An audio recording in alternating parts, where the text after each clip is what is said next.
अस्सलाम वालेकुम, मैं हूं समर अब्बास। आप मेरा व्लॉग देख रहे हैं। नाज़रीन, आज एक और इसे तारीख दिन कहा जाए कि डेमोक्रेसी के अंदर तमाम पॉलिटिकल पार्टीज़ को इज्तिमा की आज़ादी हासिल है, इज़हार राय की आज़ादी हासिल है। लेकिन आज फिर लाहौर में पाकिस्तान तहरीक इंसाफ की रैली थी। रैली से पहले दफ़ा 144 नाफिज कर दी गई लाहौर के अंदर और रैली नहीं निकालने दी गई। इमरान खान साहब की तरफ से एक इसे कहूँगा कि बड़ी अच्छी स्ट्रेटजी है। अब जाके पाकिस्तान तहरीक इंसाफ को ये बात समझ आने लग गई है कि इलेक्शन जो हैं वो लड़ाई झगड़े से नहीं मिलने, बल्कि इलेक्शन जो है वो तदब्बुर के साथ मिलने हैं। इलेक्शन जो है वो हिकमत अमली के साथ मिलने हैं। चूँकि पहले तहरीक इंसाफ का वतीरा ये रहा कि इमरान खान की पहले ये रही कि सबको प्रेशर में इतना ज़्यादा लेकर आए कि वो सब आपके सामने सबमिट करते हैं। शदीद दबाव रहा, कन्फ्रंटेशन की बहुत ज़्यादा पॉलिसी रही, कन्फ्रंटेशन की सियासत बड़े रूप पे रही। लेकिन अब पीटीआई को समझ आने लग गई है। और इलेक्शन कमीशन के अंदर जो मीटिंग हुई थी शाह महमूद कुरैशी और असद उमर की आज से 4 रोज़ पहले, उसमें मुझे बहुत ही मुसद्दिका ज़राए से ये मालूम हुआ है कि असद उमर साहब और शाह महमूद कुरैशी साहब ने पर्टिकुलरली चीफ इलेक्शन कमिश्नर को अप्रोचमेंट का ये पैगाम दिया। ये बेसिकली इनिशिएटिव शाह महमूद कुरैशी का था। उन्होंने इमरान खान साहब को ये कहा कि हमें अब हर किसी से नहीं लड़ना चाहिए, बल्कि हमें तमाम स्टेक होल्डर जो कि मुतलका हैं उनके साथ बना के रखते हुए हमें अपना जो आखिरी हदफ है इलेक्शन का हसूल, उस तक पहुंचना चाहिए। कन्फ्रंटेशन से शायद हमारे जो अहदाफ है वो हासिल ना हो सकें। तो अब तहरीक इंसाफ उसी ट्रैक पे जा रही है।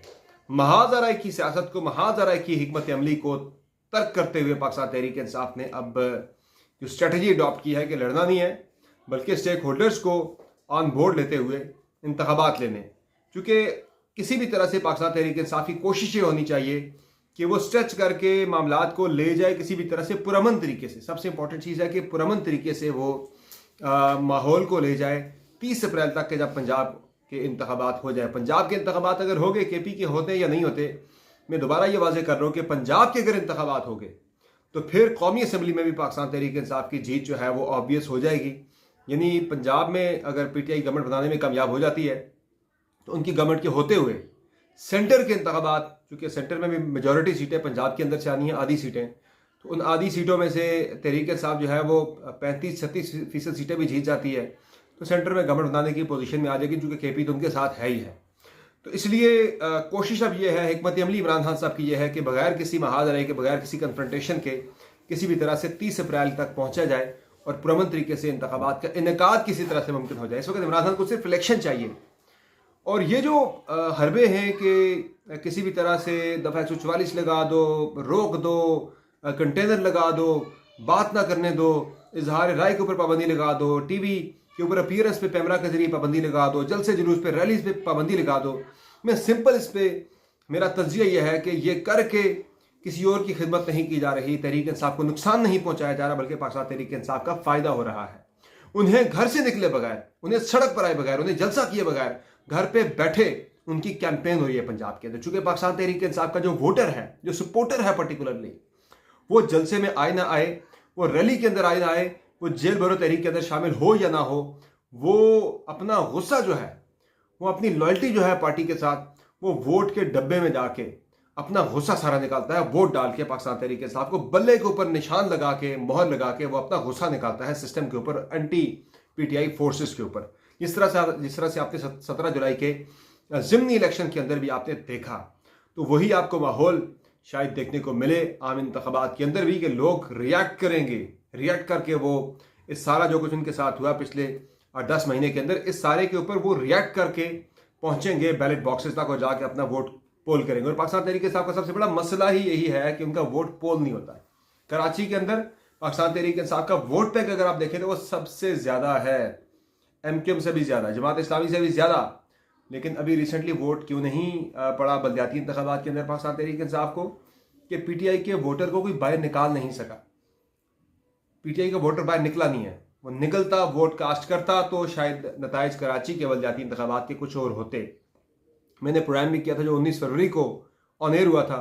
आप 19 फरवरी का पाकिस्तान टुनाइट का स्पेशल शो आप यूट्यूब पर जाके देख लें। उसमें आपको क्लियरली नज़र आएगा कि मैंने जितने लोगों से बात की, जिन इलाकों के अंदर जाके बात की, अंदरून कराची जो कि कराची के पुराने इलाके हैं, गिजरी वगैरह में गया जो कि डिफेंस और पुराने कराची के दरमियान में है, महमूदाबाद के इलाके जिसे पीपल्स पार्टी का स्ट्रांग होल्ड समझा जाता है, 90 जिससे अल्ताफ़ हुसैन का स्ट्रांग होल्ड जो था, उनका घर वहाँ पे था, उन इलाकों के अंदर मैं गया कि जहाँ पाकिस्तान तहरीक इंसाफ के बारे में आज से 5 साल पहले कोई सोच भी नहीं सकता था। मुक्का चौक के ऊपर आज लोग पाकिस्तान तहरीक इंसाफ को वोट देने की बात कर रहे हैं।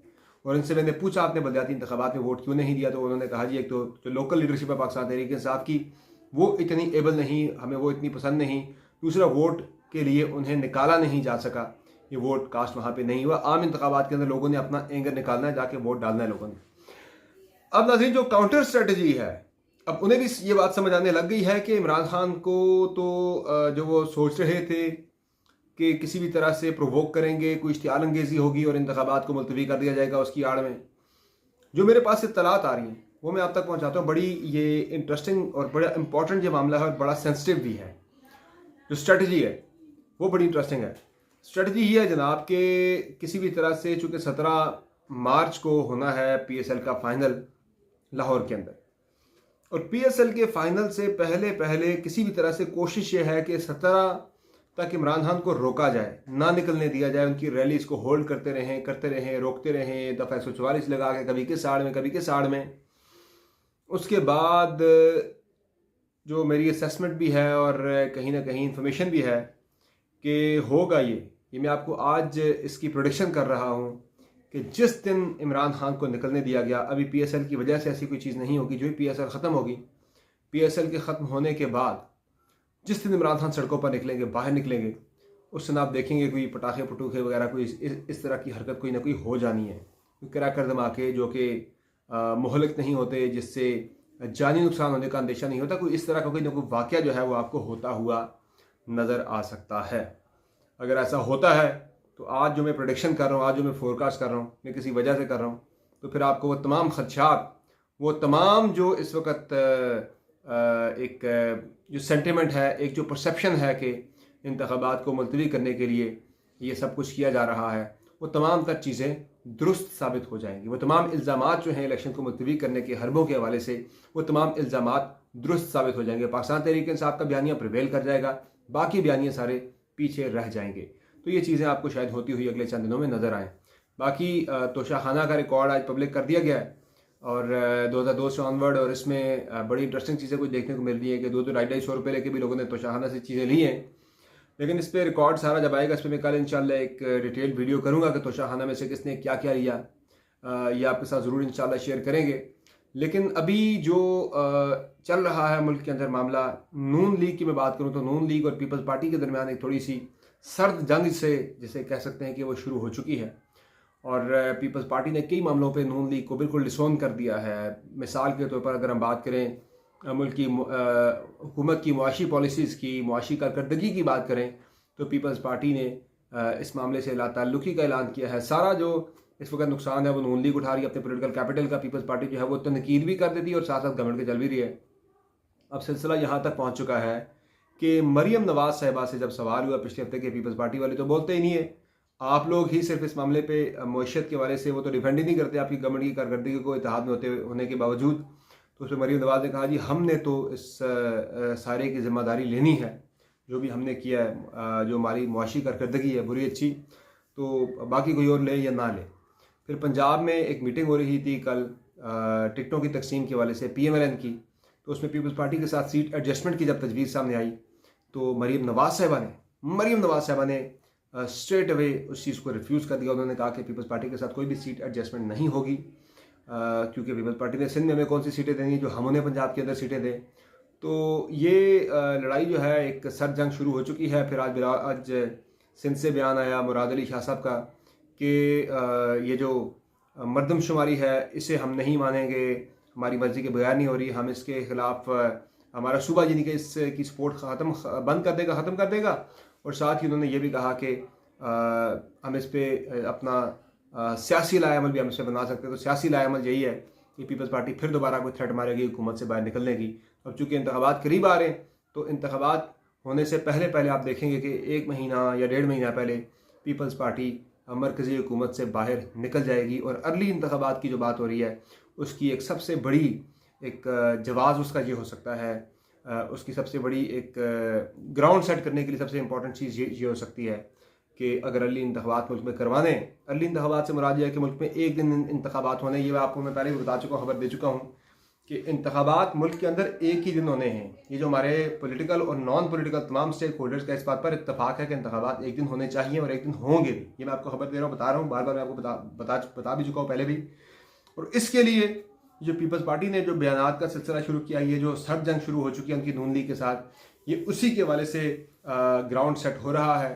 और जब भी ये IMF की, जो मैंने आपको पिछले हफ्ते बताया भी था 2-3 रोज़ पहले, कि IMF की ट्रांच आनी है, $1.1 बिलियन या किस्त रिलीज़ होनी है, मुआहिदा होना है स्टाफ लेवल, उसके बाद दोस्त ममालिक से पैसे आने, हमारे रिजर्व्स का $8 बिलियन तक पहुँचने, फिर आप देखेंगे चीज़ें पॉलिटिकल कैसे पाकिस्तान के अंदर फटाफट चीज़ें चेंज होती हैं। हमारा सियासी मंजरनामा मुकम्मल तौर पर आपको तब्दील होता हुआ नज़र आ सकता है। अगर ऐसा होता है तो आपको हैरत नहीं होनी चाहिए, क्योंकि ग्राउंड इसका सेट हो रहा है। और इसी के लिए यही होगा कि पीपल्स पार्टी पहले हुकूमत से निकल जाएगी, नून लीग से अलग हो जाएगी, और फिर अपनी कैंपेन करके वो अपना इलेक्शन अगला बनाने की कोशिश करेंगे। तो ये तमाम चीज़ें जनाब आज मुल्क के अंदर हो रही थी। चौधरी सरवर साहब ने, खबर इंटरेस्टिंग ये है कि उन्होंने काफ लीग ज्वाइन कर ली है। वो काफ लीग, वो डूबता हुआ टाइटेनिक के, जिसके ऊपर से उस टाइटेनिक के जो मालिक थे वो अपने घर के अपने बंदे कूदना शुरू हो गए। जिस तरह से परवेज़ अलाई निकल गए, मोनिस अलाई निकल गए, हुसैन अलाई निकल गए, अपने घर के बंदे जिस टाइटेनिक से कूद रहे हैं, डूबते हुए टाइटेनिक से, उस पर शमूलियत जो है चौधरी सरवर साहब की, उस पर मैं सिर्फ इतना कमेंट करूँगा। मेरी उस पर जो असेसमेंट है, मेरा जो एनालिसिस है वो ये है कि चौधरी सरवर साहब चूँकि आरई कबीले से हैं, आरई और जटों की पंजाब में बनती नहीं थी, तो चूँकि आप परवेज़ अलाई साहब चले गए हैं PTI में, तो ये आरई और जटों के वोट की तकसीम का जो मामला है कि आरई वोट नहीं देते जटों को, तो वो काफ लीग को ने अपने वोट बैंक को स्ट्रॉन्ग करने के लिए, आरईयों की सपोर्ट हासिल करने के लिए उन्हें शामिल किया है। लेकिन मुझे लगता नहीं कि इससे बहुत ज़्यादा फ़ायदा पाकिस्तान मुस्लिम लीग काफ को हो सके या चौधरी सरवर साहब को हो सके, क्योंकि ज़्यादा एडजस्टमेंट अगर होनी है काफ लीग की नून लीग के साथ ही उनकी पंजाब में सीट एडजस्टमेंट होनी है, तो नून लीग जो है चौधरी सरवर को किसी सूरत में भी अकोमोडेट नहीं करेगी, चाहे वो काफ लीग के कोटे पर आएँ या जिसके मर्जी कोटे पर आएँ। तो ये चीज़ें जनाब मुल्क के अंदर चल रही हैं। तो कल इंशाअल्लाह आपकी खिदमत में हाजिर होंगे। कल इंपॉर्टेंट डे है, इमरान खान साहब ने लाहौर में रैली निकालनी है, और वो इमरान खान के जिन्होंने रैली निकालनी है वो सिक्योरिटी का बहाना करके, सिक्योरिटी का जवाब पेश करके इस्लामाबाद की सेशन कोर्ट में पेश नहीं हो रहे, क्योंकि यहाँ फर्द जुर्म आयद होनी है खान साहब पे, जो उनके लिए आगे इंतखाबात के अंदर लीथल हो सकती है। अगर वो पहले उनको सज़ा हो जाती है, कन्विक्शन हो जाती है, तो कन्विक्टेड बंदा जो है वो चूँकि इलेक्शन नहीं लड़ सकता, इसलिए वो इस चीज़ को अवॉइड कर रहे हैं कि ना आए, फर्द जुर्म ना लगे। लेकिन गिरफ्तारी के हवाले से अगला हफ्ता बड़ा इंपॉर्टेंट है। इस हफ्ते में गिरफ्तारी के हवाले से बड़ी और अहम पेशरफ हो सकती है। खुदा खासा कोई दोबारा सानिया मॉडल टाउन करके ही गिरफ्तार किया जा सकेगा, उसके बगैर मुमकिन नहीं होगा। अल्लाह करे ऐसा ना हो, पाकिस्तान में अमन रहे, सुकून रहे, पाकिस्तान का भला हो। इजाज़त दीजिए, खुदा हाफ़िज़।